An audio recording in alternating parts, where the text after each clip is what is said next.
I'm big on prayer. Like, I have a relationship with God. So when I'm going through that, I want to talk to him or just express myself like that. But in the beginning stages of being triggered or like anything like that, it's like, what do I do? What got you into singing at the age of 10? I just always loved music. Like, I always had an ear for it. I like all different types of music, different genres. So I don't know. I feel like just by me loving music, it made me like, okay, I want to sing. But I was really, really, really, really nervous. So when you first started singing, like, were you good at it? Did it come natural to you? People say that I was good, but me being my own worst critic, I would say, like, I used to cringe sometimes, like, oh my God, people say this sound good, but it don't sound that good to me. Why do you think it wasn't sounding good to you? If everybody telling you it's good, what was like the issue that you were finding? From the music I was listening to. So when you listen to like a lot of different stuff, like I used to listen to Beyonce, Jill Scott, Lauryn Hill, Mary J. Blige. Listening to those people, it's like, okay, even though I'm a child, I still don't sound like them.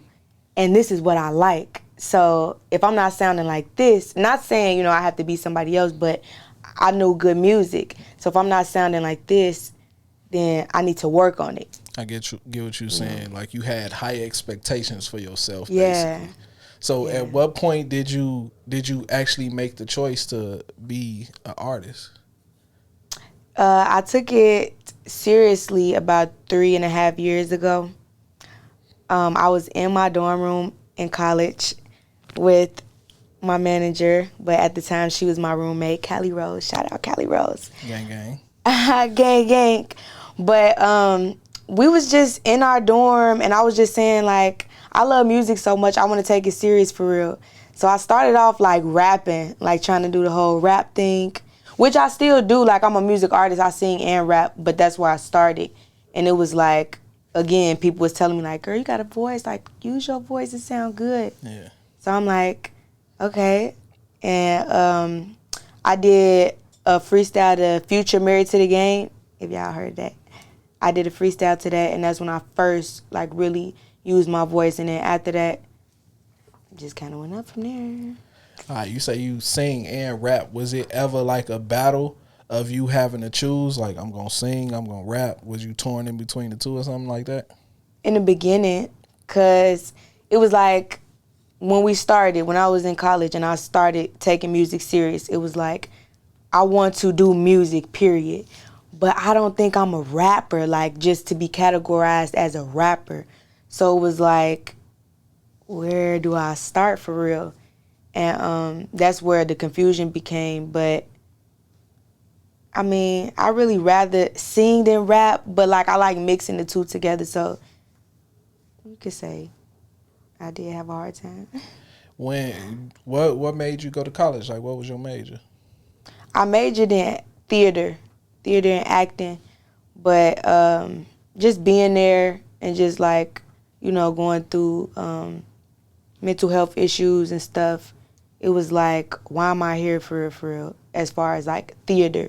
If I really want to be an actress, which I still do acting and stuff on the side, but if I really want to be an actress, I don't think I need a degree in acting. I don't think I need a degree in theater. How about I just take like acting classes on the side? Like, it's a place called Second City or something like that, downtown Chicago.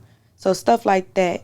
Then that's when it was like, no, I could do everything I want to do without being in college. I don't want to be like a nurse or a lawyer and stuff, so I don't need, this type of education for what I want to do. I need to do my research and do what I want to do.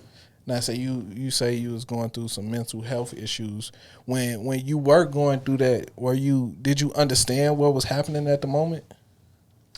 Yeah, I did, but I felt like I was trying to be too good for like my family and stuff. Yeah. That was my family expectations on me, like going to college and stuff like that. But it was like, before I even went to college, I'm thinking about what am I even gonna major in? Like, what do I want to do for real?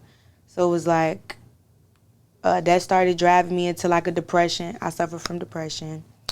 Very vocal about it because in the past, where it started at was college, but even early on in my childhood, but college played a big part in it. That made me like really depressed, just the fact that I'm not being happy. I'm not doing what I want to do. I'm trying to please the next person. And the fact that the next people don't see that, it was still like, okay, what the F? Now, I know a lot of people, deal with depression. Is it something that just comes in waves where you can't control it, or is it something that triggers you? Both for sure. I know like sometimes it'll just be little triggers, like the smallest things, not even the smallest things, but like spontaneous stuff. It'll be like you weren't expecting that, you know what I'm saying? Or like just random, I wasn't expecting that, and then it's like a trigger. Okay, this making me think about such and such. So now it's like, what do I do? Just sit here and stare at the walls or cry, or like, I'm big on prayer. Like, I have a relationship with God. So when I'm going through that, I want to talk to him or just express myself like that. But in the beginning stages of being triggered or like anything like that, it's like, what do I do?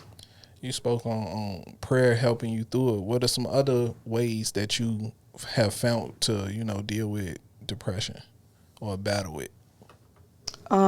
So it's this thing, I don't know who did it first, but I recently seen, probably like last year sometime, I seen Kevin Gates' wife Drika do it. So you set a timer for 7 minutes. 7 is the number of completion. Yeah. So you write down on your paper like everything negative in your mind, like everything that's bothering you, things you want to let go of. You write all that down within the 7 minutes. Once the 7-minute timer cut off, you stop. You don't reread what you just wrote, because that's putting that negative energy back in you. And you fold it up and you burn it. And like when you burn it, you feel, you know what I'm saying, like a little sense of relief, because it's like you got it out, you didn't put it back in, and you letting it go. So that for sure. Music, writing music. I write a lot of music about mental health, about depression and PTSD, things that I suffer from. So that's the way that I cope with it.